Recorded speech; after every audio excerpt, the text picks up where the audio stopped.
O Padre Donizete era milagroso mesmo? Olha, vou te dar um depoimento. Ele deve ser beatificado agora em outubro. A investigação para uma beatificação em qualquer país do mundo leva entre 20 e 30 anos. Esta já durou 24 anos. Eu sou um dos testemunhos regulamentados do Vaticano para esse caso.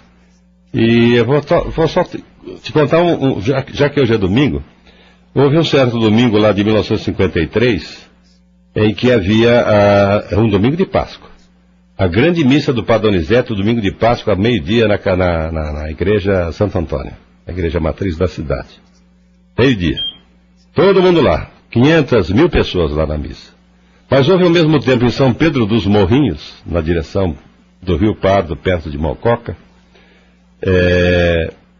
o grande leilão de gado para arrecadação de fundos para o sanatório do Padre Donizete. Ele comandou o leilão lá em São Pedro dos Morrinhos perante 2.000 pessoas e rezou a missa na igreja de Santo Antônio perante 500 mil pessoas, no mesmo horário. Meio-dia, domingo de Páscoa. Ele estava em São Pedro dos Morrinhos e estava na igreja de Santo Antônio. Como milhares de pessoas viram ele lá, milhares de pessoas viram ele aqui, a partir daquele dia a coisa se espalhou e deu no que deu. Ele virou uma celebridade nacional. E você estava lá. Ele tem o dom da ubiquidade que a gente já tinha percebido em casos anteriores. Por exemplo, tem uma pessoa recebendo extrema-unção em casa dele, tipo 11 da noite de uma sexta-feira. Naquela mesma sexta-feira ele estava internado no seminário em Ribeirão Preto, onde não saiu. E você, que é um dos mais lúcidos jornalistas do Brasil, eu soube que você era gago, mas daqueles gagos travados mesmo, que ele botou aquelas 2 velas na tua garganta e a tua gagueira acabou? Nada disso. O Mauro Betti me contou isso outro dia. 2 velas não, pior. Uma sopa de quiabo. Aquela gelatinosa que você tem que cortar com a tesoura quando sai do prato. Era famosa porque ele tinha voto de pobreza desde 1920, embora de uma família rica. Ele dormia em 2 tábuas com um tijolo de travesseiro e só jantava uma refeição por dia. O jantar, que era uma sopa de quiabo. Claro que as cozinheiras, às escondidas, colocavam lá dentro toucinho, colocavam tudo que era nutritivo, forte, para aliviar a bolsa de quiabo dele. Ou para piorar a bolsa de quiabo dele, no meu caso. Aí eu estava completamente gago por causa de um choque traumático que eu tive. Eu fiquei sem falar, não queria falar com ninguém. E eu me fiz o bloqueio. Eu começava a falar e parava porque não estava bloqueado. Aí você pode ver isso na área médica, isso não tem nenhum milagre divino na coisa. Mas de qualquer forma, o Padre Donizete tinha um poder no olhar e uma ascensão pessoal sobre qualquer coisa, que ele me chamou para jantar com ele sozinho, eu já sabendo que era sopa de quiabo. Eu tinha 7 anos de idade, e eu não estava entrando na escola primária porque era gago. Era proibido fazer a escola quem era gago. Gago quase mudo, né? Até por ser gago, né? Você ficava mudo. Então eu fui jantar com o padre, levado pela minha mãe, que se retirou em seguida. Aí ele ficou falando comigo, falando um monte de coisas lindas a respeito de Deus, de Jesus, da fé, da escola, do estudo, do trabalho, da carreira. Eu me lembro de quase tudo que ele falou. Aí, e tomando a sopa de quiabo. Aí ao final da sopa de quiabo ele falou: agora você vai rezar um Padre Nosso comigo, em voz alta. Padre Nosso. Na época era Padre Nosso, não Pai Nosso, né? E eu acabei rezando em voz alta com ele, o Padre Nosso inteiro. Ele parou na metade e eu continuei sozinho. Aí troquei mais algumas palavras com ele, fui para casa.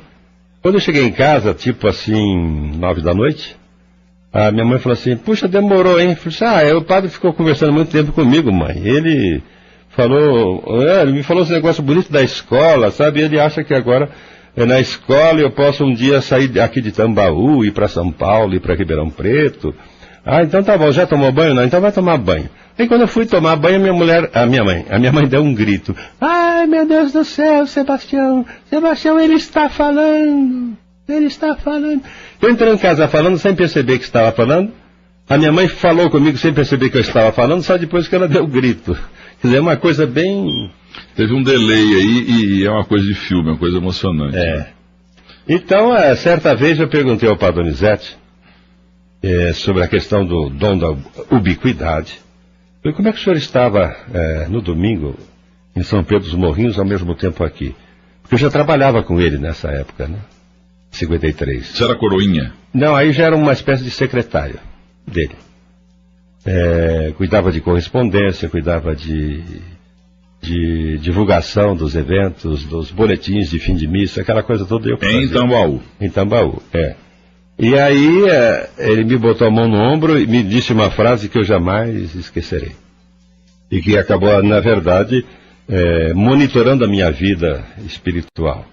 Ele botou a mão no meu ombro e disse: meu filho, sobre o dom da ubiquidade, de estar em dois lugares ao mesmo tempo, ele me disse: para quem não crê em Deus, nenhuma explicação é possível. Para quem crê, nenhuma é necessária. Ô Jomir, no dia em que morreu o padre Donizete, onde você estava? Eu estava em São Paulo. Foi em 61. Já estava aqui em São Paulo. Já noivando a Lucila, mas ainda em São Paulo. Aí você correu para lá? Direto, né? Largamos tudo e fomos para lá de Mujana ainda. Ele está sepultado em Tambaú? Estava. Em abril deste ano ele foi exumado pelo processo de beatificação. Veio o pessoal do Vaticano, estava o pessoal credenciado de Tambaú. Eu fazia parte do grupo restrito que participou da exumação. E aquilo que se esperava acabou acontecendo. Ele, depois de 42 anos sepultado, ele estava inteiro, em bom estado. O caixão virou pó. E no fundo do caixão, que era de zinco, havia inclusive uma lâmina d'água de 2 ou 3 centímetros, puríssima, e ele deitado na lâmina d'água como se fosse um colchão. Ele que passou a vida toda dormindo em tábua, ficou sepultado dentro de uma lâmina d'água. Impressionante. A lâmina d'água foi totalmente recolhida em garrafões, as pessoas todas, e eu inclusive, todos nós caímos em prantos, e o corpo dele está agora na igreja de São José de Tambaú. O Jomir, quer dizer que o padre Donizete dormia numa folha de madeira e o travesseiro era um tijolo? Era um tijolo que amaciaram, arredondaram, né? E, Jomir, eu trabalhei em 2 momentos aqui na verdade era mais uma louça, um travesseiro de louça, do que propriamente um tijolo. Jomir, trabalhei com você em 2 momentos aqui na Bandeirantes, e trabalhamos em rádio juntos, na Miruna 713, e eu lembro. E eu já conversei 1000 vezes com você, e hoje é uma grande coincidência, parece até que houve uma produção aqui, um convite que você viesse ao programa e tal. E você sempre gelado aqui na redação da TV Bandeirantes, eu sempre brinco com você, com a tua cunhada, a irmã da Lucila, e você sempre muito calmo, muito educado, muito gelado, muito frio.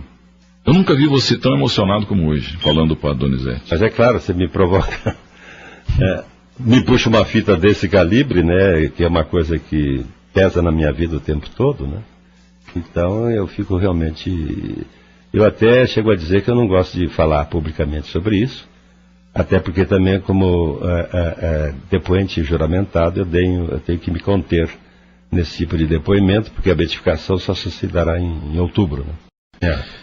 Donizete tem para tudo quanto é lado. Ou é Sérgio Donizete, ou só Donizete. Parecido Donizete. Então o que tem de Donizete é tudo por causa do padre Donizete, né? Só por isso, porque é um nome estranho, né?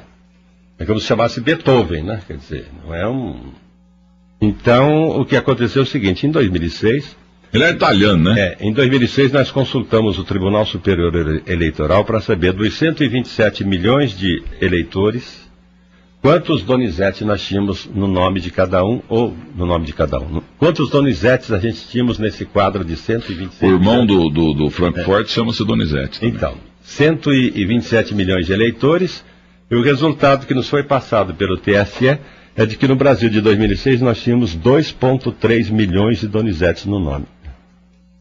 E ele nasceu na Itália, para Donizete. Quase toda a população do Uruguai. Ele não é de Tambaú, não? Ele é de Franca. Ah, brasileiro. Da família grande de Franca, família Tavares de Lima de Franca, né? Então, mas qual é aquela grande caminhada que temos na Espanha? Como é que chama a caminhada de fé na Espanha? Que o mundo todo vai lá participar. Eu confesso que... Não me foge o nome agora. Mas aqui no Brasil nós temos a versão dessa caminhada na Espanha. Compostela? Compostela, Santiago de Compostela. Então a caminhada de Santiago de Compostela, autorizada pelo Vaticano, foi estabelecida no Brasil. Ela termina em Aparecida do Norte e começa em Tambaú. Por que Tambaú? Por causa do Padre Donizete? Não. Por causa da imagem de Nossa Senhora Aparecida da Igreja Santo Antônio, que em 1944 a igreja pegou fogo, desabou, não sobrou nada, só sobrou a pequena imagem de Nossa Senhora Aparecida dentro da igreja. E para dizer que ela estava no incêndio, ela ficou ligeiramente queimada na ponta do manto azul dela embaixo. Você nunca pensou em ser padre? Ela se salvou sozinha dentro da igreja inteira. E o Padre Donizete estava já atuando ali, então imagina o que ele aprontou em cima dessa imagem, né? E o discurso e o sermão que ele passou a fazer, a desenvolver.